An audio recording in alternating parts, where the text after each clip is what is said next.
Chapter 61. After asking Nijire not to freak out like everyone else, she sat down next to me. I found it funny seeing how everyone was rushing out, but I also saw it as a chance. I recorded everything with my Sharingan. Later, I would compare everyone's face to their usual behavior and see who wouldn't freak out in this situation. After all, there were some people who acted stoic all the time. Those who acted stoic now would be my primary suspects. Luckily, I didn't forget the detail about the spy in UA.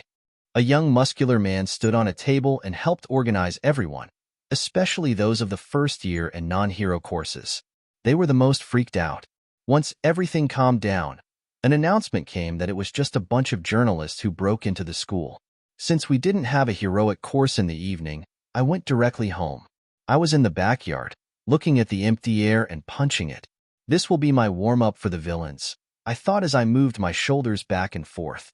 Since I had reached the fourth circle, which happened to be the bottleneck, thanks to my shadow clone practice, I could perform a considerable level of magic. What I sought was assistance magic, rather than offensive magic since I didn't need it. I needed something more like buff spells. The problem with offensive spells at this level was the mass area. I had a few offensive spells that I bought. They were good, but they had a range problem. For example, I had a fire orb spell. It was 4th circle level, and it could create an explosion 60 meters long. It could be a hindrance if I had to consider friendly fire.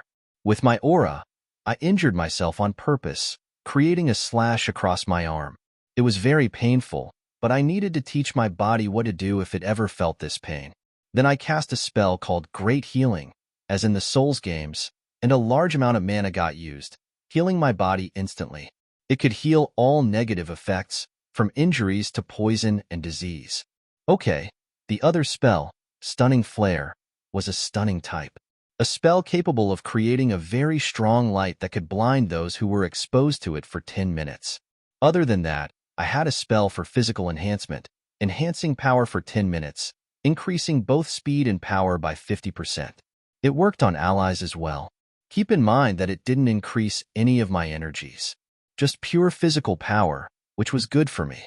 With this, and plus the scrolls and other stuff I'm buying, there is nothing to be afraid of. I sat down. Suddenly, my ear rang, telling me that there was a chat request. The system's notifications usually didn't ring unless I gave them the option to. Very few people were on my priority list. Orochimaru requested a chat with you. Is he going to brag about the phasing quirk? I thought with a sigh. Thanks to Mirio's quirk sales, Orochimaru managed to reach the 4th level, which was very difficult to achieve. You had to be a productive person, able to compete against those magical researchers' archmages to achieve that. If you are going to brag about your money, please don't, I said. Is that how you show respect, young brat? I have to remind you that you're the one who refused to make money from it. Yeah, I said. But honestly, I didn't have any regrets about not making passive income from that. If I made that deal, I would have started rolling in money a month ago. It meant that I wouldn't be at my current strength level today. You don't sound regretful. Did you achieve your purpose from training? Not yet. I'm facing potential death tomorrow. Fufu. Funny, isn't it? We're technically in the same situation. I'm here to ask you to get me the modification quirk. Is there a reason for that? Since we're partners, I may tell you what lies ahead in the 4th level. In my world, my Earth anyway, is just a part of a big universe. In the same universe, there are high plans millions of light years away. And? What does that have to do with dimensional trading? I'm coming to that. Go ahead. You see, there are other dimensions, for sure. At the 4th level, we have what's called the Immortal Realm. At its bottom, there are aliens whose existence conflicts with my dimension. The system usually shows you the planet and the number. It would barely tell you if a different planet is in the same universe as yours.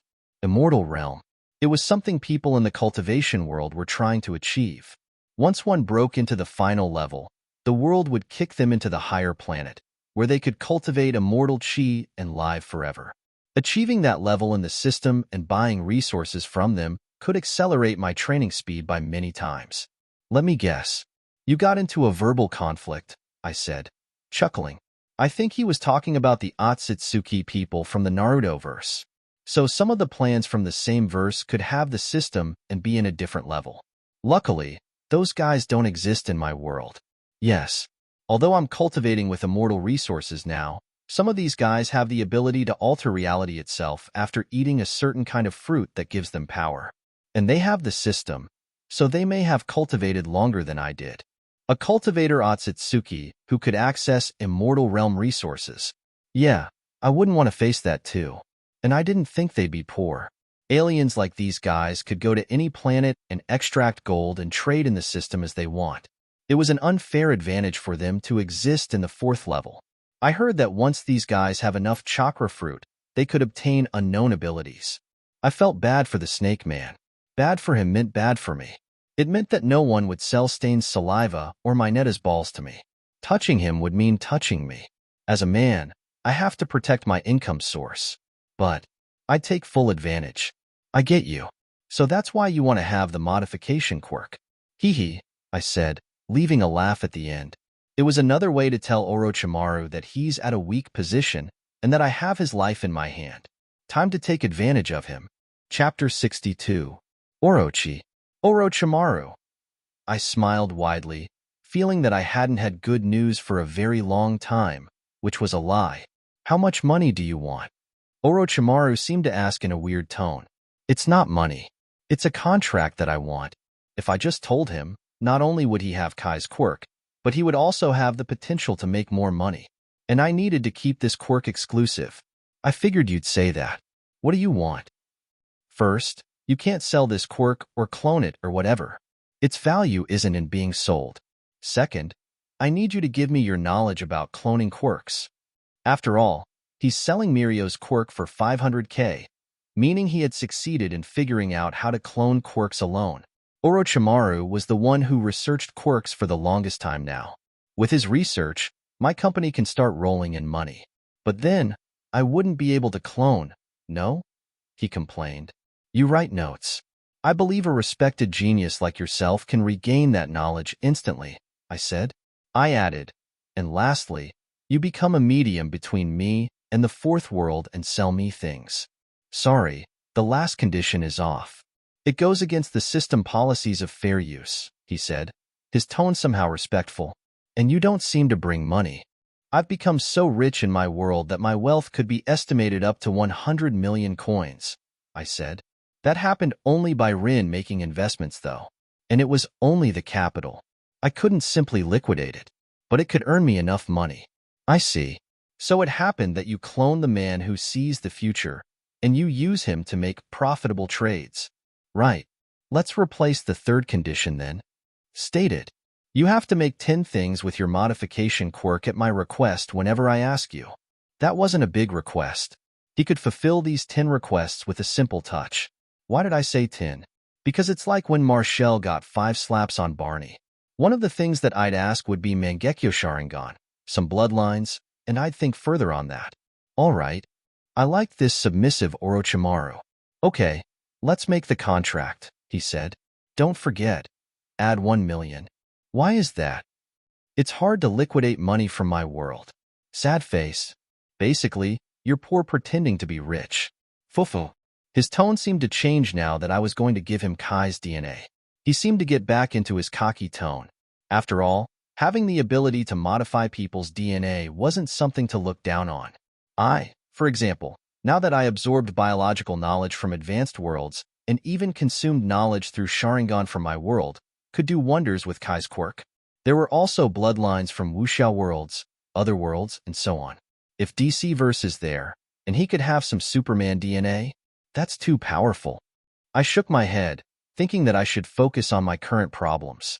With the knowledge of quirk cloning, I could get quirks, inject myself, and then extract them and sell them in the system.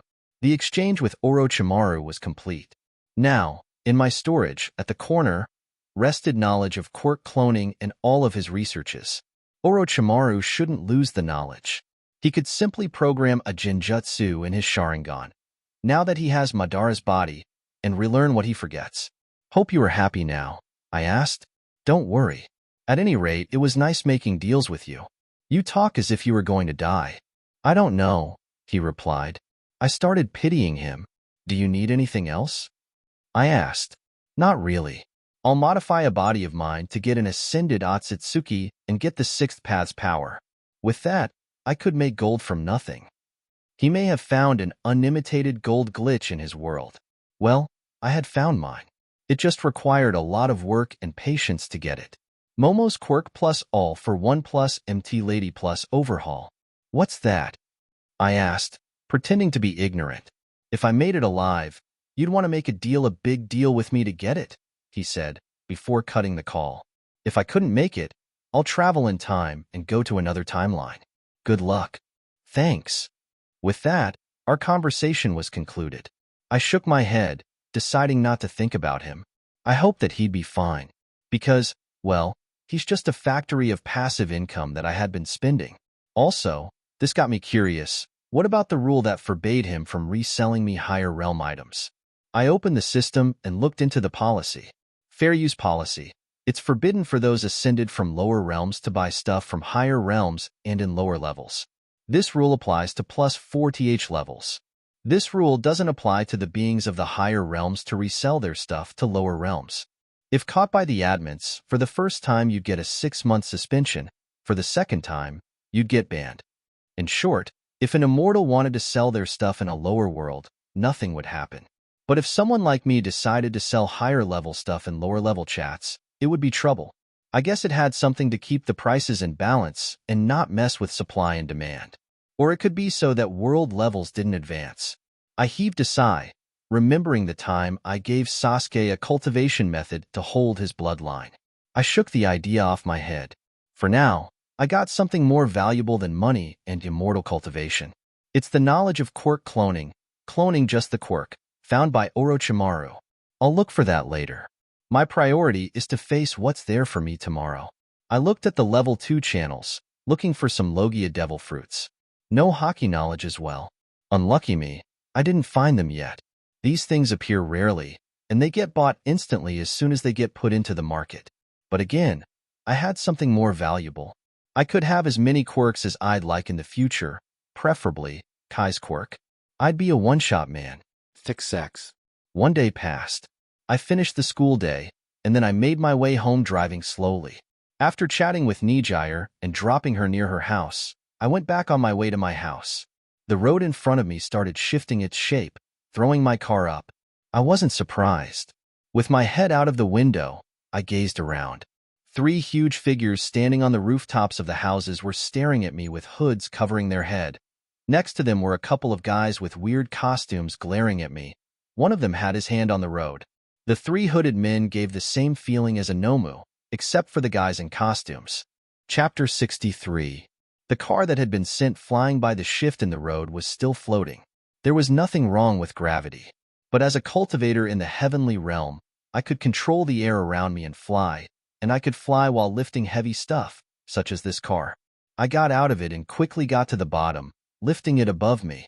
This car was a sports car, and it wasn't cheap. Sure, I own a company and all. However, liquidating cash without paying taxes was something to reconsider. You know, guys down there. I'll have you know, I'm fully authorized to use my quirk for self-defense, I said as I descended from the sky, gently placing my car on the ground. Luckily, my assurance covered the villain attacks. Kenshiro, a man who was covered in hoods, said as he approached me. We'd like you to come with us peacefully. Or what? I huffed, cracking my fists. Based on your data and abilities, we've prepared a few guys that can deal with you. He turned his head to the other hooded men. They brought them down, revealing their dark-colored faces and no-skull heads, leaving them with exposed brains. Nomus, they were. The man in hoods continued, and each of these guys is stronger than you were, even if you increased your power by 50%. Is that so? So you were using old data. I smiled, mockingly. Right, the last fight against that weak Nomu was a test for my powers. A 4-month-old data. He replied. Bitch please, I wouldn't even need my chi to defeat you. Just my peak heroic rank mana warrior is sufficient to deal with that Nomu. Whatever. I won't move without a fight, so get over here. I invited them. I didn't want to start attacking since that would put me in legal trouble and may force my hands to pay for the public damage. One of the Nomus flickered to me at a blinding swiftness.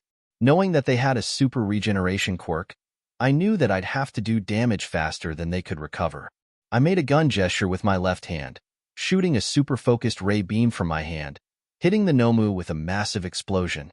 At my cultivation level, the sunray beam was way stronger and less energy-consuming. I could explode a building using it. Not only that, but even if I exploded a small rock, the quality of my attack was very high. The Nomu, which exploded, had a man-sized hole in his chest, most of its body glowing in red. This should surpass their super regeneration ability. Unfazed by their comrade's death, the remaining two Nomus dashed at me, jumping at me from different directions. Just as they were about to catch me, I vanished. They looked left and right, searching for me, but I was above them in the air, smirking mockingly at them. If you guys don't bring high-end Nomus, or the Nomu you made to deal with All Might, then you've got no chance against me. I pushed my palm in their direction. A 9-meter-long palm appeared, wrapping the Nomus and pinning them to the ground with a pressure that made the neighbors shake. Now that I gathered them in a tighter spot, I pointed at them with my other hand, mimicking a gun gesture, my fingers glowing shiny white. A beam left my fingers, hitting them at incredible speed, taking them down. Once I landed on the ground, I looked at the Nomus remaining. Did I just K*** a living being? I was about to throw up, but then, at my current body's level, it was impossible to throw up. I just placed my hand on my nose, covering it. It was gory, and surprisingly, it didn't mentally hurt me as though it would. I assumed that I deeply believed it was the right thing to do. I turned my head to the man who seemed to be the lead of the Nomus and the couple of guys in costumes. How's that possible? These Nomus were made specifically to take you down, he said, lips shaking. Maybe because your data is old, that, and the fact I stopped increasing the volume I lift in the gym. I extended my hands at them, muttering a third-level rank magic spell. Fire Furnace? Usually, I wouldn't do that since these spells usually take mana that my world didn't have, which meant that the source was me. But screw it. Golden flames flew out of my hand, covering the villains. They'd have no way to escape. Becoming a 4th rank meant that my casting speed increased for previous level spells. The fire should last for 30 minutes, enough for the policeman to arrive and investigate you, I said, before putting my hands in my pocket. You'll burn into ashes if you touch the walls. By this time, my Netta should be in the rescue class. I thought, as a good old brother, I should warn the school from villain attacks. I flew in the air and in the direction of UA. I stopped by a stove on the way, bought a lunchbox, so that I could make an excuse to meet my Netta in case the worst happened. I reached into my phone and dialed Midnight's phone number. She didn't pick up. I tried to call the principal, but his phone was closed. Damn, how do I warn them about the villain's attacks? Call the police? That won't work. If the police took every call seriously about UA being attacked, then the alarm bell would ring every day. They'd just treat it as a troll call from villains who stole some phone. With my current flying speed, it took me a couple of minutes to reach UA. I then got inside the door. The barrier didn't stop me, and they didn't question why I came back. UA had its door opened for students who wanted to gather at the library and study. But in my case, I didn't come for the library. On my way running, I turned my head to the nearest person, who happened to be a robot, the chef of our school. I yelled, "There is a villain attacking the current rescue class. Please, verify that." Oi, Kenshiro. "This can't happen, you know that," replied the robot. "Verify it yourself." Finding that having a conversation now was useless, I boosted my speed, my body flickering.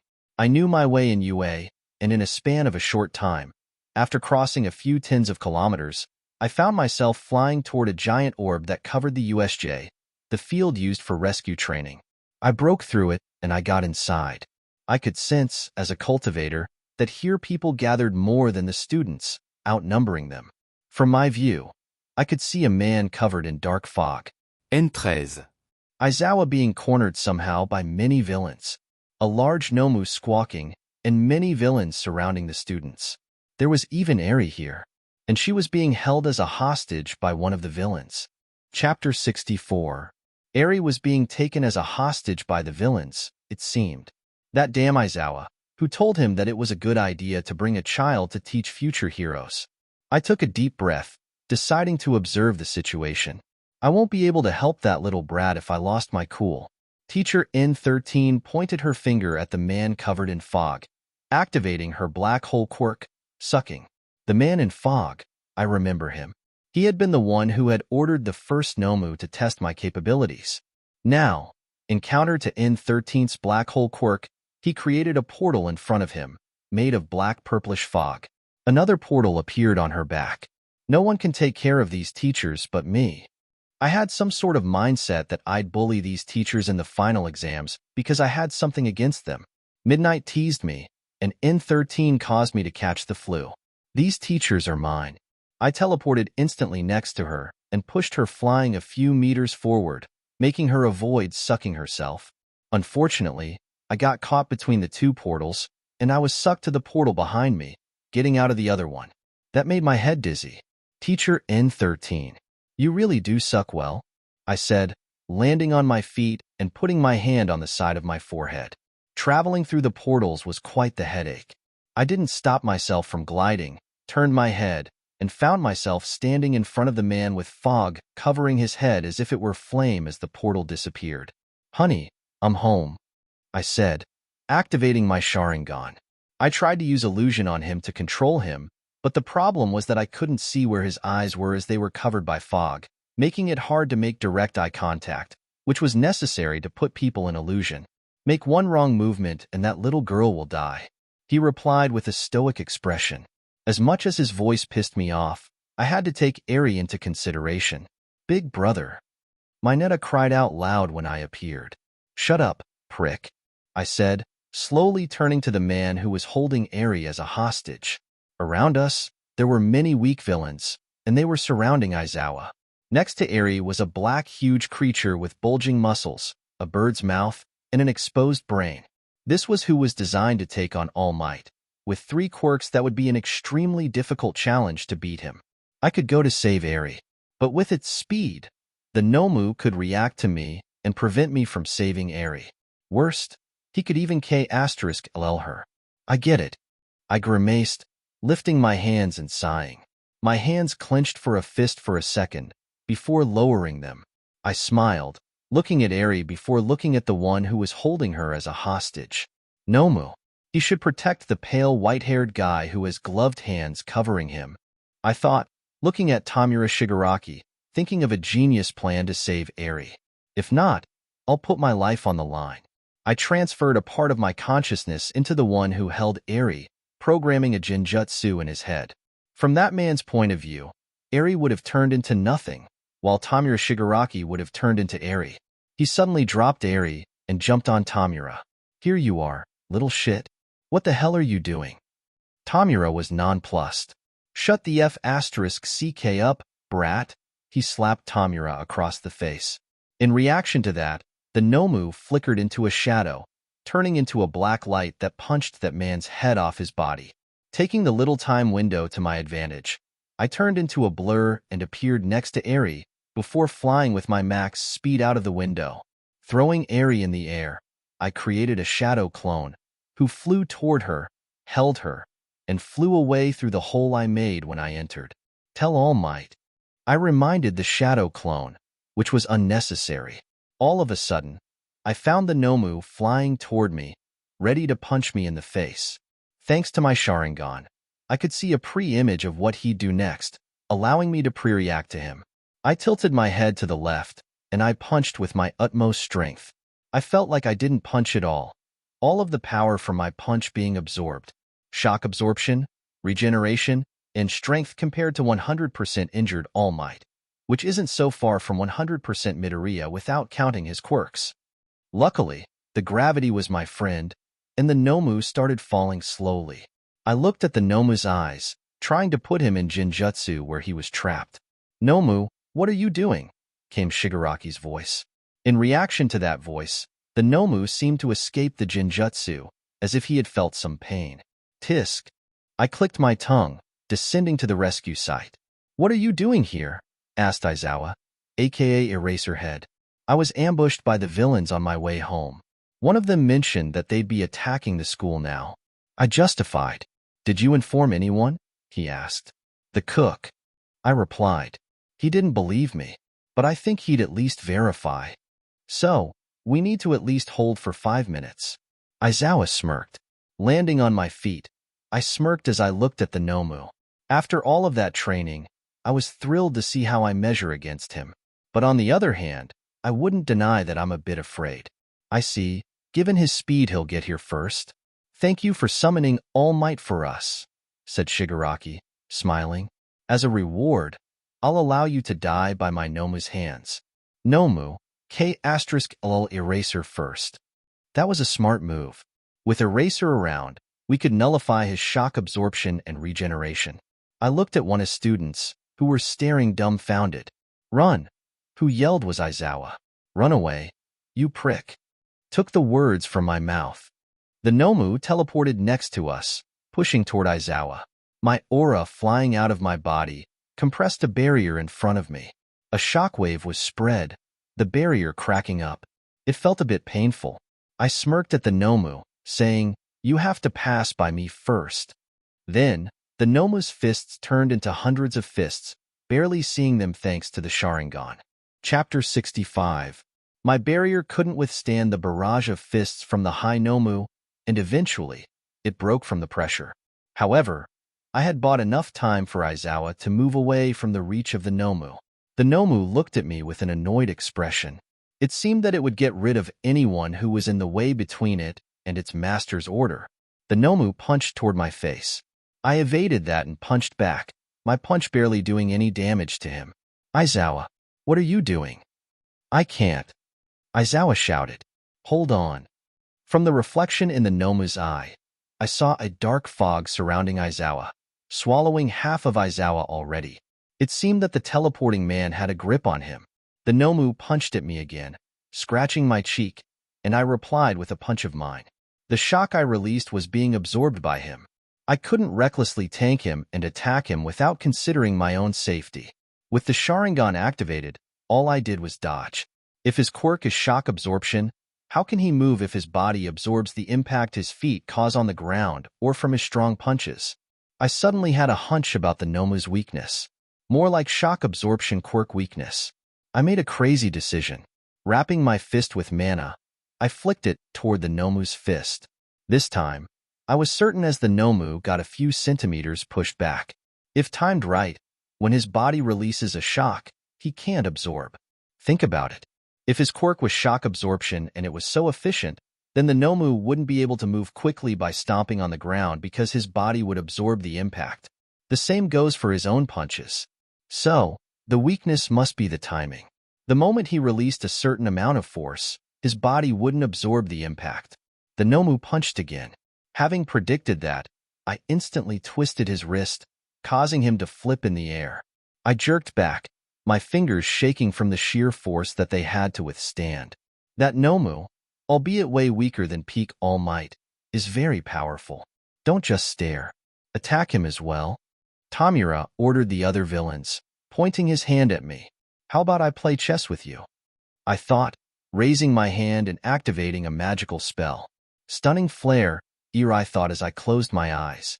I didn't use this spell to its full power, causing a small, temporarily blinding effect.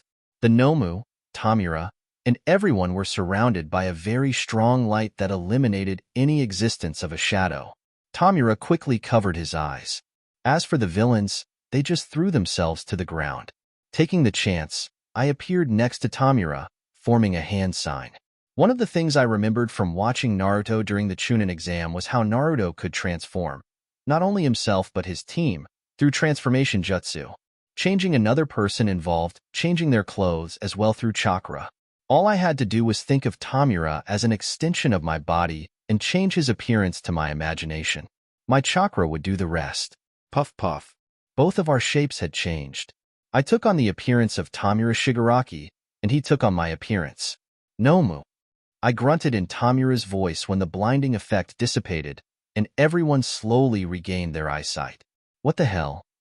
Tamura, who was now taking on my appearance, snapped. Who are you? I pointed at Tamura. Don't make me wait, Nomu. K***l him, I huffed. What the hell are you doing, Nomu? K*LL the imposter, grunted Tamura. Unfortunately for Tamura, the eye only believed what it saw. Nomu, who was programmed to only obey Tamura Shigaraki, couldn't disobey someone who looked and sounded like his master.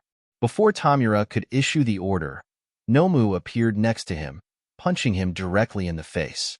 Tamura was knocked to the ground. Bro, leave him alone. Mineta, who had been around, ran crying, grabbing his balls. I appeared next to him and kicked him in the stomach, sending him flying. He was just about to mess up my genius plan, which forced my feet to hit him, choke him to death. Don't make me wait, Nomu. I pointed at Tamura before the transformation jutsu could be undone. Nomu didn't hesitate. He got on Shigaraki and grabbed him by the neck, choking him. Tamura, whose eyes were about to lose light, extended his hand to Nomu and held him. One of the most feared quirks in the anime, decay. Although nerfed now, it could kill anyone with a touch. Nomu started decaying, turning into a green matter that fell, his regeneration unable to keep up. What the heck is happening? Kenshiro used that white-haired guy's ability, shouted Mineta as he stood up. Everyone turned to him, before looking at Tamura and then me. I gargled a laugh. The transformation jutsu was undone on Tamura, revealing his true appearance. Tamura held his neck, putting effort into inhaling breaths after the choke the Nomu had given him. The villain. Then who is? Everyone looked at me. With a small puff of smoke, my appearance changed back to normal. We have a Mexican standoff. Someone commented. I turned to Mineta and said, you sure know how to mess up plans. Sorry, I thought you were the other person, Mineta said.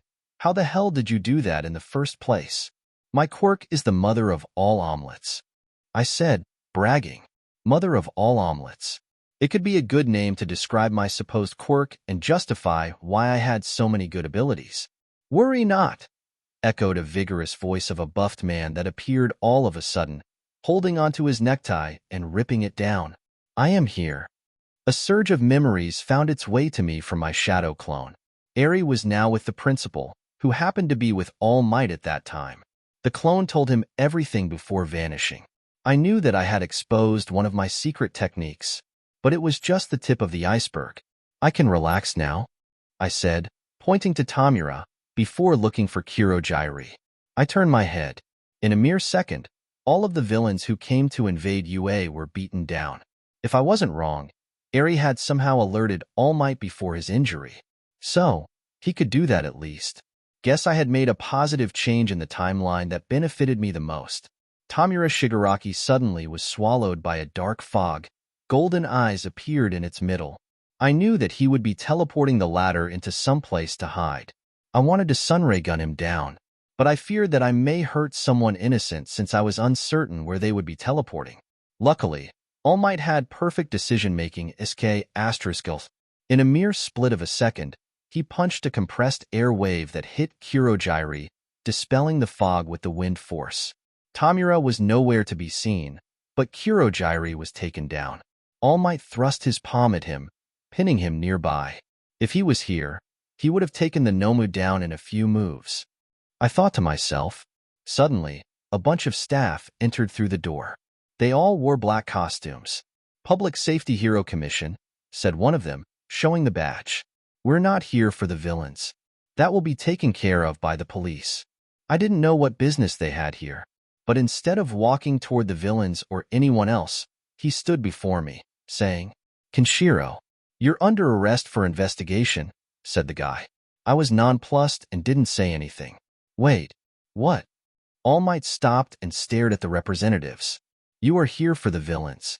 I believe you made a mistake. No mistake, replied the representative, snarling at me. Honestly, I didn't like the attitude of the guy, but I decided to play along for now. I had a suspicion that it may not be due to my action of fighting the villains early. In that case, the police should come to investigate my action. It could be that they have a hidden goal. I knew that I wasn't on the best terms with them ever since I had refused their request to have the Superman shot exclusively. Their offer was so cheap and greedy. Although it's a misunderstanding because it's self-defense, I'll cooperate, I said. stretching my arms up and walking toward them. Chapter 66. Crossing my arms, I extended my legs and placed them on the table, looking with a stoic expression at the agent who was interrogating me. "What do you have to say about your unauthorized use of force and public damage?" he asked, scowling as he stared at my legs. "Self-defense. I was ambushed first," I replied. "Everyone is authorized to use lethal force as a last resort." Causing a 9-meter crack on the ground, public damage spreading. "Not to mention, you somehow created a flame barrier around the villains," he mocked with a tone that suggested I had messed up. "Doesn't sound like self-defense to me. You're with the Hero Association. You are not supposed to deal with this before I get my hero license," I deadpanned. "I should be dealing with the cops, no? It's our responsibility to deal with villains as well. They seem to be there for you specifically. Are you somehow involved in shady activities?" he asked, not seeming to wait for an answer. "I think I'm going to charge you. If you don't change my mind, you'll be headed to Tartarus."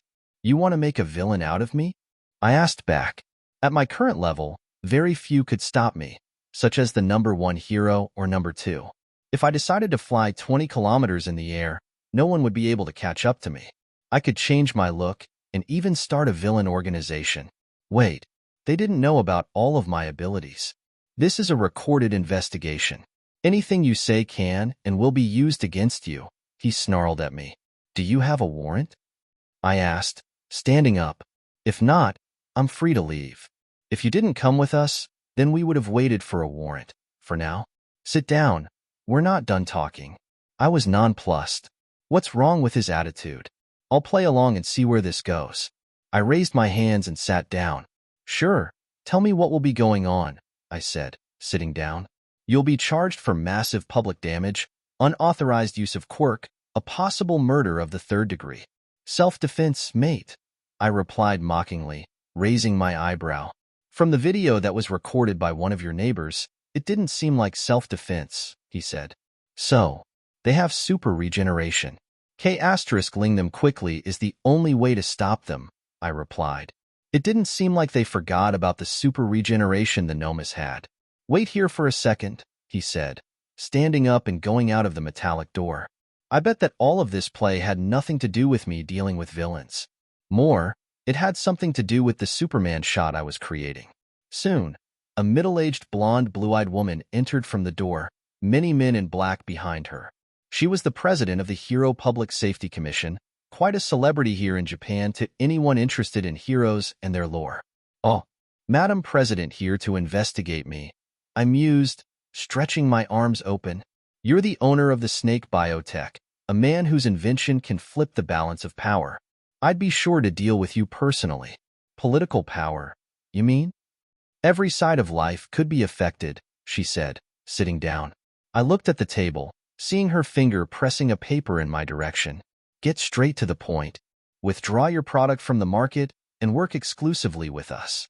In exchange, we can give you immunity and drop all of the charges," she spoke. "Your invention is too dangerous to be let loose." "Or what?" I deadpanned. It seemed that they had been watching me for quite a long time to find a slip on me and use it to their advantage. Did they really think that I was just a young kid to be pushed to achieve their goal? "You can try your luck. 2 years in Tartarus before the trial.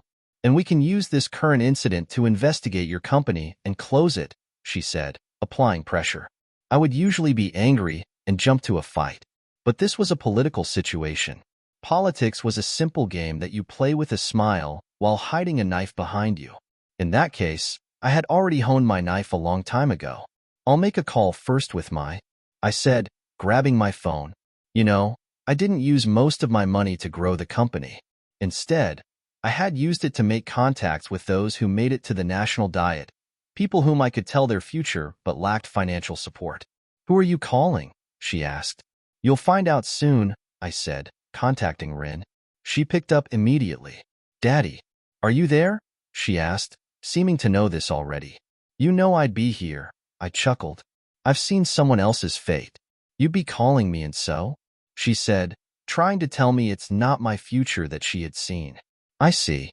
So, you know what to do?" I asked. "Don't worry. They should be there by now," Rin said. "I have called them in advance." I see. A huff escaped my nose as I shut the call. I then grinned at Madam President.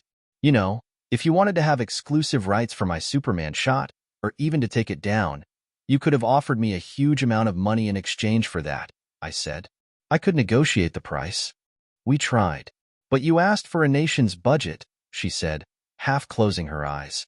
You have to understand that I had no choice but to put pressure on you. See, wouldn't it be better if you stated your intent from the beginning? I replied. You don't sound like a dense kid, so take my offer while I'm being nice. Unless you want your company shut, she said. I like your confidence, I truly do. I pointed at her, shaking my finger. But you know, in 10 seconds, I'll walk out of that door, and you guys will only apologize. Haha. No one made me laugh like this a long time ago, she laughed. The door suddenly opened. 5 men entered, and many bodyguards were around them. Madam President turned to them, stood up, and addressed them respectfully. National Diet members. If you're in a hurry to meet me, you could wait for me in my office, she said. Instead, they ignored her and turned to me. They bowed respectfully.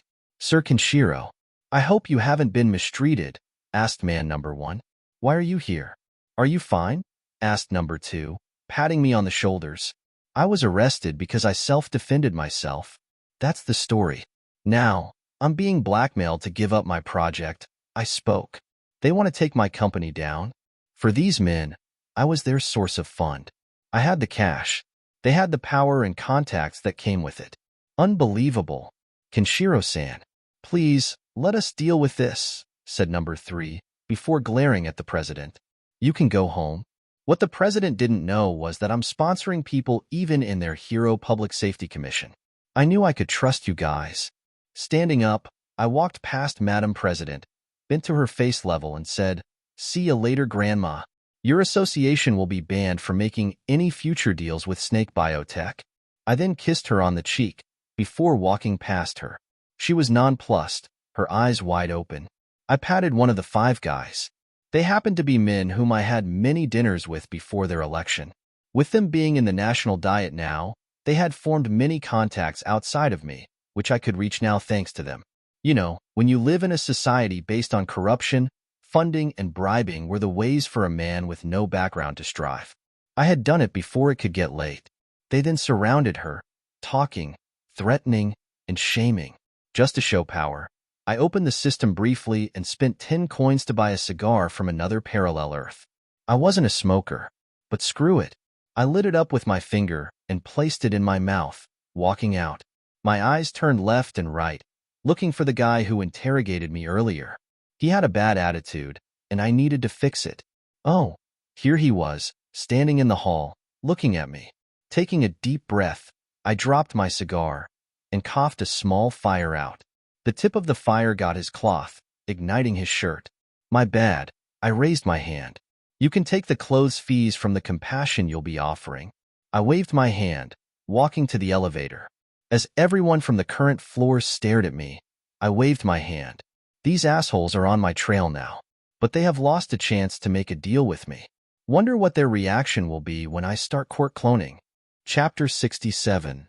After the day of the villain attack and the sudden investigation, I was announced innocent of all charges. Thanks to my contacts, I could get away from the blackmail of the Hero Commission.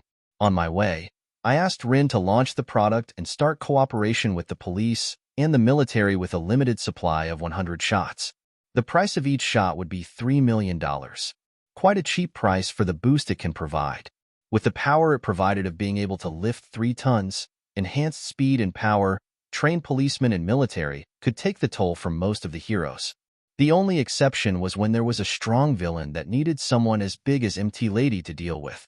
I then told her to open negotiations with other countries for international business and open branches. I can provide up to 1,000 shots a month. The stocks, which I own most of, would skyrocket. I thought as I entered my villa, hands in my pocket, smugly smirking. I just realized how desperate the public safety must have been to try to corner me for doing my job. As soon as I got to the door, I found Mineta running toward me for a hug. I pushed him away by activating my aura, not letting him hug me. He fell on his butt, but he stared at me with tears. I thought that you would go to jail after you saved us, he sobbed. Stop being a wimp, I replied. If you want to be a hero, you need to deal with these troubles with a smile. I can second that, said a familiar voice. When I turned my head, I found All Might staring at me, giving me a thumbs up. Next to him was Nizu, drinking tea. I then turned to Mineta. Go to your room and bother us. He did as he was told without further questioning. I then sat opposite All Might and Nizu, who was the first to open his mouth to speak. We've guaranteed that the Hero Commission won't bother you again, said Nizu. And they won't get in your way to get your hero license. I can guarantee that. Don't worry. They just wanted to pressure me for some stuff, I assured. I figured that out, Nizu sighed sadly. But you have to understand, not everyone is optimistic about the changes you could make. Some are fearful, like those people back then fearing that AI would steal their jobs. That was understandable. But still, I wouldn't tolerate the rude attitude they had shown me. I guess you have a point, I sighed. If that's true, then I guess you're good for now. Haha, don't mention it. Besides, All Might had directly gone to the police and testified for you, Nizu said. He even wanted to see you coming home. Nizu, who was a very smart person, must have powerful contacts on their own. I looked at Yagi, and I said, there was no need for that. I have already dealt with it. But thanks. I was quite shocked when they said you faced those charges. All Might smiled. I shouted that Kenshiro Shonen would never do something like that out of spite, and that he was defending the heroes. Besides, we have obtained the information that the guys you fought were Nomus. He looked at Nizu and said, is it okay if we tell him now? Yes. Kenshiro-san should know. Nizu nodded, and then he looked at me. What you have faced were creatures with multiple quirks. You may not know it since we surpassed any information regarding that. But there's only one person who can give people quirks, and he's All for One. We believe that he's active again, and he was after All Might and your quirk. I raised my eyebrow, feigning shock. Then I sighed and asked, who is he? They then started telling me the story that I knew from my previous life about All for One and T. I see, that makes sense. Since the Nomus had super regeneration plus an ability, I fretted. So they were given their ability. I hope they are artificially made since I didn't mean to K*LL them, but found no other way. I know you're a smart guy. Given the fact that you got rid of the latter Nomu through manipulating your and Shigaraki's shapes, All Might smiled, laughing. But it's a serious matter. We'd like to suggest that you move within UA. I'd like to skip that. I waved my hand. But I'm more than capable of protecting myself, I assured. Even if I were attacked by a stronger Nomu and was unable to defeat them, I was more capable of escaping. And I had plenty of tricks up my sleeve. I know that, Nizu interrupted. In that case, would you wish to apply for an early hero license? I stared at the rat bear man with a narrowed eyebrow. He seemed like a genuinely good person. But to offer me a hero license early, it was like a free permission to K*LL, the Nomus if I were to encounter them again. I nodded. By the way, Kenshiro, I have to ask, how did you know that they are attacking UA? Asked Nizu, smiling. He seemed to have a small suspicion of me, which he was entitled to have.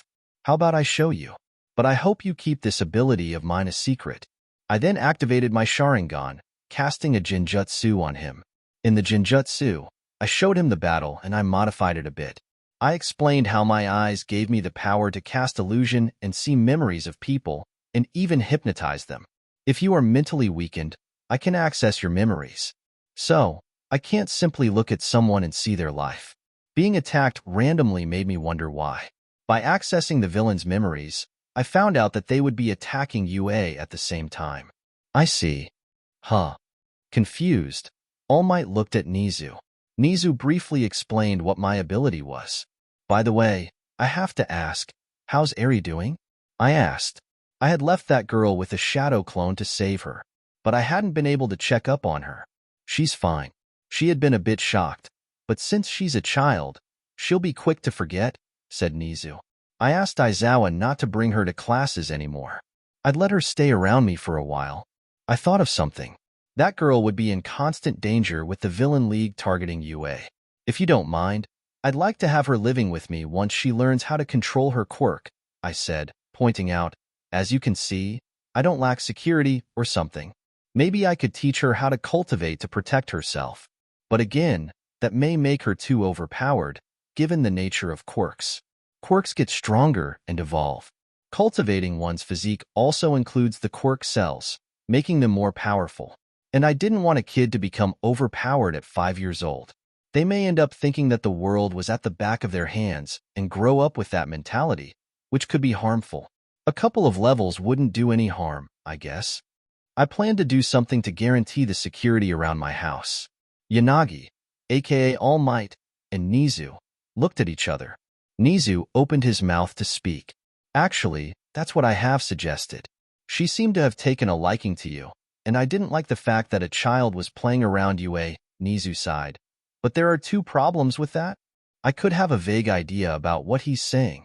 I could rent Aizawa a floor if he wanted to train her, I said. It's not a big deal. But what's the second problem? The Hero Commission, he said. They regard Eri's quirk as dangerous as it could get out of control at any given moment, and that they place large hopes on her and her power. These bastards, aren't they the real villains? I asked. Nizu shook his head. They are doing what's necessary so everyone can have the lifestyle they're enjoying. If you think about it, if the public image of the heroes fell, then the security system would fall. Heroes are just humans, and when their morale is down, they simply will give up. You're from this country, so you know something about our ancestors' moral code. Without honor, the samurai plants his blade in his abdomen. Villains would arise, and chaos would ensue. You're a smart guy. I believe you know that. I understand. Being good doesn't mean being nice. I sighed, then I chuckled. But you should have seen their faces when they realized I have contacts. Nizu chuckled. You have a nice talent for politics. Putting that aside for now, what will we do about Eri? I said. For 5 days a week, she'd be at your house. And for the weekends, she will be with us to train, Nizu said. Understandable, I replied. I didn't think Mom would mind taking care of her. With Rin being nearby, I could tell when something bad could happen. By the way, Kenshiro, about that Superman shot, asked Nizu. Does it work on humans with quirks? We haven't tested it on them yet. But the rats with quirks showed improvement, I said nonchalantly. Somehow, seeing Nizu's mice-like appearance, I added, no offense to you. None taken, Nizu replied. And besides, I'm not a rat. Then what are you? I asked curiously. He smirked. That would be left for you to figure out. I turned my head to All Might, who lowered his head and faked a few coughs. Even the behemoth of a guy didn't know about the real race of the principal. Well, it wasn't very important for now. Anyway, if you're interested, there is a nearby hero test, held on the weekend, said All Might. I'll accompany you there personally. You have enough faith in me, I said. Seeing your quirk and knowing that man, I'm certain he'll come after you. All Might grimaced. And we need to at least give you enough freedom to protect yourself. All Might then got his head closer to mine and smiled widely. And according to your teacher, your strength has increased exponentially after our last fight. I jerked back. Yeah, I think so as well.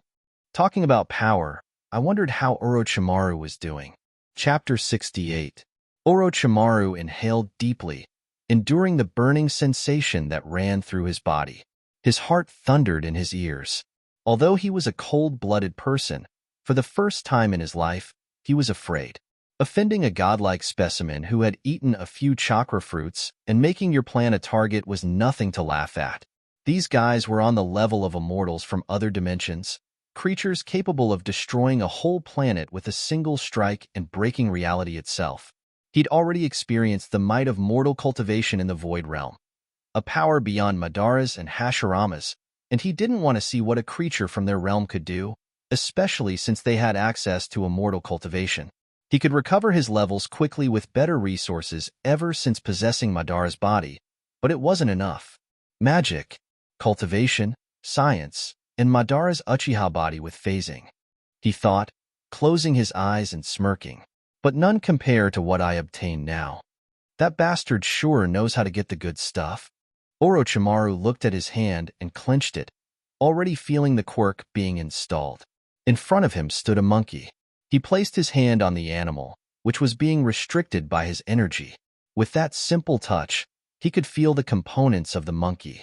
A second later, the monkey turned into a bloody stream. Kenshiro seemed to have known the potential applicants and didn't treat this quirk as a combatant one. Too bad. Or else he could have gotten it for cheap.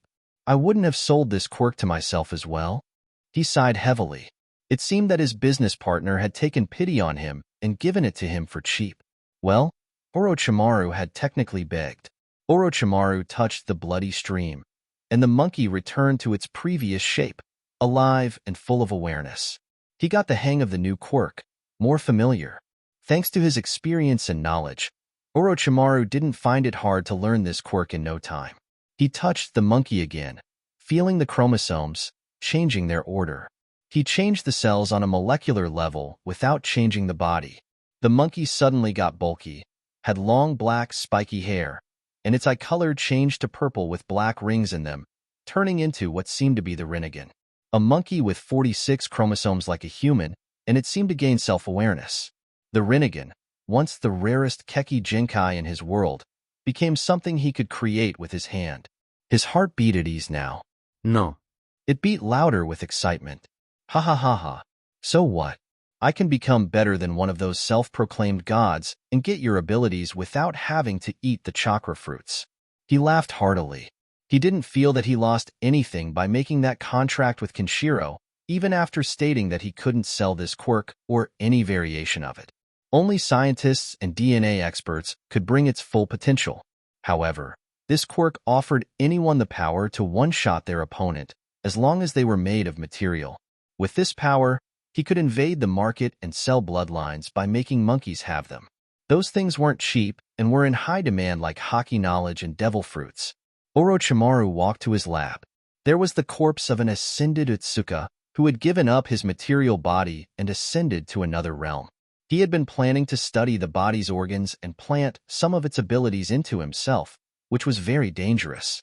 However, with the current quirk, he could simply turn himself into that Otsutsuki who had ascended by eating many chakra fruits.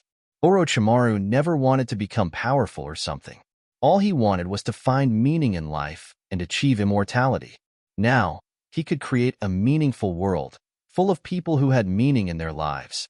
The only obstacle was the coming enemy. And I still have to make 10 things for that brat. Orochimaru sighed with a smile, crossing his fingers and creating a shadow clone, who then extended his hand to the snake man, modifying to have not only the Otsutsuki's DNA and abilities to himself, but also the quirks and the metahuman's DNA he'd been accumulating from other worlds through watching the market 24/7. Not all of them could produce goods for the market, but they definitely had massive power implications. After the clone was done, he tried to mimic a move he'd learned from that shockwave girl, aiming his hand at the sky. It was gloomy, dark, and raining. The quirks get enhanced with the body being enhanced. Let's see. As he aimed at the sky, a very large wave left his hand, making the dark sky replaced by a clear one. Thick sex. The incident at the USJ, the location where we did the rescue training, calmed down a bit. The villains had been arrested. Tamura Shigaraki, however, had escaped. Now, even though I didn't like K***ling, I wouldn't have hesitated to do that. But you know, when there were witnesses, you couldn't do as you pleased. And I had the hero commission on my back, which didn't allow me to make a slip like that and allow them to get the Superman shot. The hero license test was tomorrow, in another city. But before going there, I had decided to pay a visit to Class 1A and check on their health, stealing their hair samples. The one I desired most was Momo. With the quirk cloning knowledge I had, she'd be my gold source for the future. Artifact cloning factory, and so on. I walked into UA, hands in my pocket. Although I was allowed to skip class, I didn't. For now, I went near to 1A class. I had arrived at the time of their homeroom class. While walking in the hall of the school, I noticed how many stares were at me. With my enhanced hearing, I could hear what they were whispering about. Hey, isn't that Kenshiro? I've heard that he interfered in the USJ, saved a teacher, and managed to beat someone who the whole class of 1A couldn't. Wow, the hero course first year must be really weak. LOL. I know, right? Look at him. He's muscular, and he looks quite cute. With the last whisper echoing in my ear, I turned my head and hid my happy, shy smile. Stop it. Don't shower me with praise. I don't like it. Ignoring that, I knocked on the door of 1A class before opening it. I found that Aizawa was looking at me with a blank expression. Kenshiro, I believe that we can talk later about the arrangement, he said, seeming to think about moving with Eri into my villa. I had plenty of space, so it wasn't a problem. I'm not here for that, sensei, I said as I entered. I came here to check on these guys. After that, I turned and looked at the 1A guys. When my eyes met Momo's, I smiled. I'm here for you, girl. I looked at her table. There was a hair strand, settling there. I should think about how to carefully approach her without sounding creepy. And I looked at everyone else. Good thing no one has been hurt. I see. The one we should worry about is you, said a tall, muscular boy who rushed toward me before bowing his head down and adding, You faced that monster alone and saved Eri. Don't worry. My energy has a healing application. That's why I came here. Does anyone feel hurt? I said, putting my hand on the shoulder of the man, looking for any hair. What's your name? My name is Ida Tinya. I see. By the way, do you come from a hero family? He smiled. I see. You know me then. Don't worry about it, I said. Did you get hurt anywhere? Well, I have injured my shoulder, but we have the healing girl. I'll be fine once the classes are done, he said, feigning a smile. No need to wait for the classes to be done. With that being said, a light surrounded my hand. I cast a third circle healing spell, a light surrounding him. He stood up to his full height. Placing his hand on his shoulder, he tittled back and forth. The pain vanished, he exclaimed, seeming to be amazed as he lifted his eyebrows. Not only are you strong, but you can do this as well. I must say, your quirk is the most amazing so far. Upon his remark, I could feel someone staring at me with hate. Jealousy, maybe. I turned my head. The guy must be Bakugo, who had a nice-looking mom. My inner Mineta, calm down. It doesn't accelerate your healing. It heals you completely, I explained. It wasn't some cheap medicine. It was magic. I see. That's why you came here, Aizawa mused. Well, I won't stop you from doing what you want. He pointed to his eyes. They've been scratchy ever since that fight, and the doctor said I need some rest. Can you do something about it? Sighing, I directed my hand toward him. He was within my range, so I healed him from a distance. Most of the eyes looked at me with admiration. Hey, are you looking down on us? Someone stood up and walked toward me. He was none other than Bakugo. He snarled. Just because you held your own against the Nomu doesn't mean you aimed to something. You only defeated him using cheap tricks. So, stop acting as if you were something, or I'll K***gull you. Bakugo, stop being rude, commanded Aizawa. But sensei, Bakugo said, seeming not to like that there were people around him with superior quirks. I should have told him not to worry as my power wasn't the result of my strength. Mineta, who was behind Bakugo, was about to pull a ball and throw it at him. I raised my hand, stopping him. Let him provoke the situation, Mineta. I needed to get closer to the people who had a worthy quirk and steal them. Of course, the worthiest one would be Aizawa behind me. Patting Bakugo on the shoulder, I said, I'm just concerned about your health, that's all. I believe that once you train hard enough, you'll be as strong as I am. He's lucky that I'm here on a mission. Otherwise, I would have beaten him beyond recognition. I wasn't really praising him. I was just hoping that something like a mock battle arise. As if you were. We were doing fine without you, he replied. It's okay, Sundara-chan. I know how hard it is to express feelings, I mocked. A few veins appeared on the bomb man's face. You called me what? Aizawa sighed, stood up, and walked to Bakugo, glaring at him. In that case, why don't you guys start your homeroom class with a simple spar? That if you don't mind, Kenshiro-san. Aizawa-sensei, have I ever mentioned how much I loved you? No homo. He seemed to realize that his class, some of them, got a bit arrogant and needed some discipline. Aizawa was one of the few who had seen my performance in the final exams, and he'd gotten a good view of my strength. I don't mind, but it feels a bit unfair for the fireworks guy here, I said. I'll take on the whole class. With that, I could kick their asses and steal their quirks. Fine with me, said someone else, seeming excited. But, Momo interrupted. But someone else interrupted her. I'm curious as well. It was a guy with white red hair with a scar on his eye. Kenshiro, no one denies his effort and role in saving us and flipping the situation. It would be a good chance to measure our progress.